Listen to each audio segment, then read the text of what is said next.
Hello friends, welcome to மணல் கடிகாரம். இன்றைக்கி இந்த வீடியோவில் குழந்தைங்களுக்கெல்லாம் ரொம்ப பிடிச்ச சாஃப்டாக டேஸ்டியான மில்க் கப் கேக் ரொம்ப ஈஸியாக வீட்லேயே செய்ய போகிறோம். வாங்க எப்படி செய்கிறதுன்னு பார்க்கலாம்.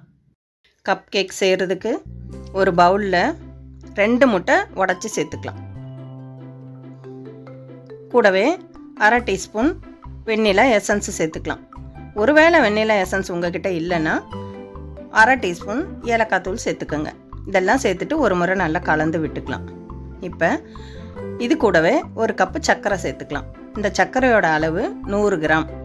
இதெல்லாம் சேர்த்துட்டு ஒரு முறை லேசாக கலந்து விட்டுட்டு ஹேண்ட் மிக்சர் வச்சு நல்லா பீட் பண்ணி எடுத்துக்கலாம். இந்த ஹேண்ட் மிக்சர் இல்லைனாலும் பரவாயில்ல, நம்ம விஸ்கு வச்சு கூட நல்லா கலந்து எடுத்துக்கலாம். இது விஸ்கு வச்சு கலந்தால் கொஞ்சம் நேரம் நமக்கு கூடுதலாகும்.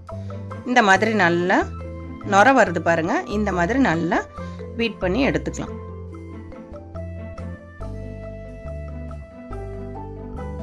பாருங்க எவ்வளோ நைஸாக வந்துடுச்சு. இப்போ பவுலில் ஒரு ஜல்லடை வச்சுட்டு சர்க்கரை எடுத்த அதே கப்பில் 2 கப்பு மைதா மாவு சேர்த்துக்கலாம். மைதா மாவோட அளவு 200 கிராம். கூடவே 1/2 டீஸ்பூன் ஆப்ப சோடா சேர்த்துக்கலாம். இதெல்லாம் சேர்த்துட்டு ஒரு முறை நல்லா சலிச்சு எடுத்துக்கலாம்.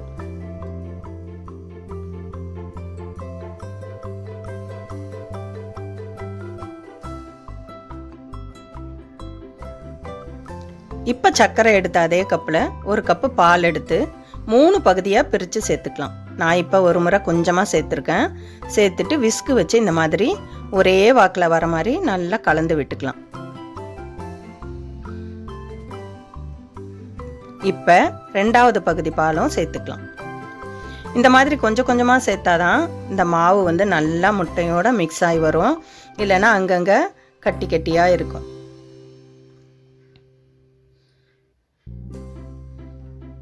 இப்போ 3வது பகுதி பாலும் சேர்த்தாச்சு. இது கூடவே 50 மில்லி உருக்குன வெண்ணெய் சேர்த்துக்கலாம். சேர்த்துட்டு எல்லாம் ஒன்று சேர்ந்து வர மாதிரி ஒரே வாக்கில் நல்லா கலந்து விட்டுக்கலாம். இது கூடவே ஒரு பிஞ்சு உப்பு சேர்த்துக்கலாம். நல்லா கலந்து விட்டுக்கலாம்.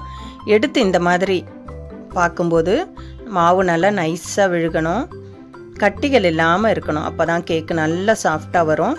இப்போ இந்த மாதிரி சின்ன சின்ன கிண்ணங்கள்லாம் நம்மக்கிட்ட இருக்கும் நம்ம வீட்டில். அதில் இந்த மாதிரி கப் கேக் பேப்பர் கடையில் கிடைக்கும். அந்த பேப்பரை இந்த கிண்ணத்துக்குள்ளே வச்சுட்டு நாம் எடுத்து வச்ச கலந்து வச்ச அந்த மாவை ஒரு பாத்திரத்தில் ஊற்றி மெதுவாக இந்த பேப்பர் கப்பில் 3/4 அளவு வர மாதிரி ஊற்றி எடுத்துக்கலாம். இது ஏன் கிண்ணத்தில் வைக்கிறோன்னா, இந்த பேப்பர் தனியாக வச்சா அந்த அளவுக்கு ஸ்ட்ராங்காக நிற்காது.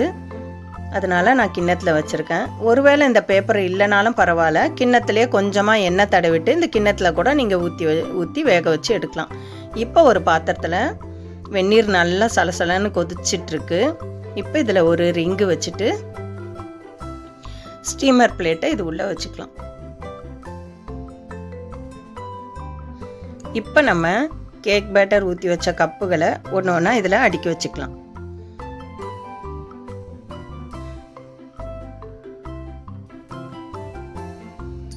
இப்போ இதை மூடி வைக்க போகிறோம். அதுக்கு முன்னாடி இந்த மூடியை ஒரு துணிக்கு மேலே வச்சுட்டு இந்த மாதிரி 4 பக்கம் உள்ள முனையை இதே மாதிரி முடி போட்டு எடுத்துக்கலாம். இது ஏன் இந்த மாதிரி செய்கிறோன்னா, நம்ம ஆவியில் வேக வச்சு எடுக்க போகிறோம் கேக்கை. அப்போ இந்த மூடியில் உள்ள ஆவி தண்ணியெல்லாம் கேக்கில் விழாமல் இருக்கிறதுக்கு தான் இந்த மாதிரி செய்யணும். இந்த மாதிரி செஞ்சால் அந்த ஆவி தண்ணியெல்லாம் இந்த துணி உறிஞ்சிக்கும். பாருங்கள், இதே மாதிரி மூடி வச்சுக்கலாம். இது ஒரு 20 நிமிஷம் ஆகும் வேகிறதுக்கு. ஸ்டவ்வை மீடியம் ஃப்ளேமில் வச்சுட்டு வேக வச்சு எடுத்துக்கலாம். 20 நிமிஷம் ஆயிடுச்சு. பாருங்கள், கேக் எவ்வளோ சூப்பராக வெந்து வந்திருக்கு. இது நல்லா வெந்து வந்துருச்சான்னு ஒரு டூத் பிக் வச்சு இந்த மாதிரி குத்தி பார்க்கலாம். பாருங்கள், ஒட்டாமல் இருக்குது. அப்போ நல்லா வெந்துருச்சு. இல்லை ஒரு கத்தியோட முனையை கூட வச்சு குத்தி பார்த்துக்கலாம். இப்போ இதெல்லாம் நல்லா ஆறின பிறகு ஒன்று ஒன்றா எடுத்து வெளியில் வச்சிடலாம். கேக் நல்லா ஆறி வந்துருச்சு, எடுத்து காமிக்கிறேன் பாருங்கள். இப்போ இந்த பேப்பரை கேக்லேருந்து வெளியில் எடுத்துலாம். எவ்வளோ சாஃப்டாக இருக்குது பாருங்கள். இது சாப்பிடவும் அவ்வளோ டேஸ்ட்டாக இருக்கும்.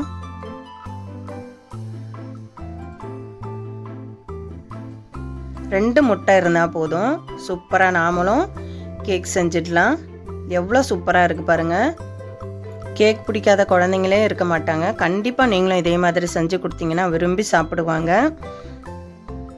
நீங்களும் இதே மாதிரி ஒரு முறை செஞ்சு பார்த்துட்டு எப்படி இருக்குன்னு உங்களோட கருத்துக்களை கமெண்ட்ஸில் தெரிவிங்க.